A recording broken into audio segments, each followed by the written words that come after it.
আসসালামু আলাইকুম। গাজর কি শুধুই একটি সবজি? এটা কি শুধু সালাদ কিংবা সবজি হিসেবেই ব্যবহার করা হয়? না, একদমই না। গাজর দিয়ে তৈরি করা যায় নানা ধরনের মজার মিষ্টি ডেজার্ট। আর তাই আমার আজকের আয়োজন গাজরের বরফি। গাজরের বরফি বানাতে প্রথমেই আমি 700 গ্রাম গাজর ছিলে ধুয়ে মুছে পরিষ্কার করে নিয়েছি। তো আমি একটি গ্রেটার নিয়ে নিয়েছি। এবারে গাজরটিকে আমি গ্রেট করে নিব এবং এই গাজরটাকে আমি মিহি করে গ্রেট করব। সেই জন্য আমি চিকন সাইড দিয়ে গ্রেট করছি। এমনি করেই আমি এপাশ ওপাশ ঘুরিয়ে গাজরগুলোকে গ্রেট করে নিলাম। আমার গাজরগুলো গ্রেট করা হয়ে গেছে। এবারে আমি চুলোটা জ্বালিয়ে দিচ্ছি। চুলোয় একটি প্যান বসিয়ে দিয়েছি এবং তাপটা আমি মিডিয়ামে রেখেছি। এর মধ্যে গ্রেট করা গাজরগুলো দিয়ে দিলাম।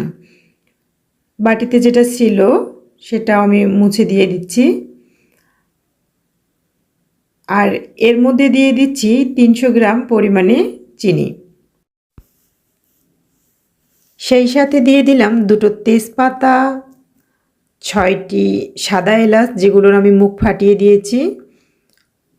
দিয়ে সব উপকরণ একত্রে আমি নাড়াচাড়া করে মিশিয়ে নিচ্ছি।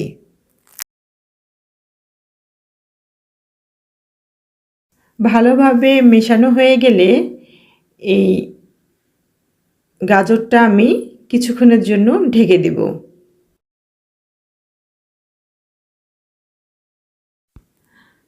কিছুক্ষণ পর ঢাকনাটা খুলে একটু নাড়াচাড়া করে দিচ্ছি এবং দেখুন কতখানি পানি বের হয়েছে গাজর থেকে। এই পর্যায়ে আমি এর মধ্যে 1 চিমটি পরিমাণে লবণ দিয়ে দেব। লবণ দিয়ে আবারও একটু নাড়াচাড়া করে নেব। নাড়াচাড়া করে আমি আবারও একটু ঢেকে দেব যেন গাজরটা সেদ্ধ হয়ে যায় এবং পানিটাও শুকিয়ে যায়।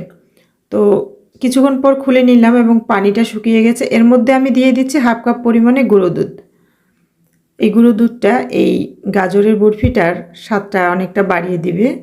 দিয়ে ভালো করে মিশিয়ে নিচ্ছি। তো গুঁড়া দুধটা ভালো করে মিশিয়ে নেওয়া হয়ে গেলেই আমি এর মধ্যে দিয়ে দিচ্ছি 3 টেবিল চামচ পরিমাণে ঘি।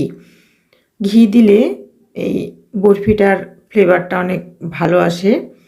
দিয়ে আমি ঘিটা গাজরের সঙ্গে ভালো করে মিশিয়ে নিচ্ছি। আমি এই গাজরটাকে ততক্ষণ পর্যন্ত কুক করব যতক্ষণ না পর্যন্ত চিনিটা একেবারে আঠালো ভাব আসে।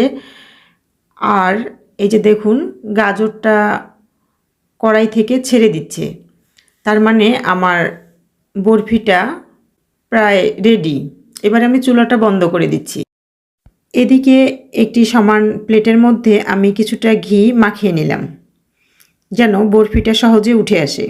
নেয়ার পরে এই প্লেটের মধ্যে আমি কিছুটা গাজরের মিশ্রণ ঢেলে নিচ্ছি। নিয়ে যে গোটা মশলাগুলো ছিল সেগুলো আমি বেছে ফেলে দিচ্ছি।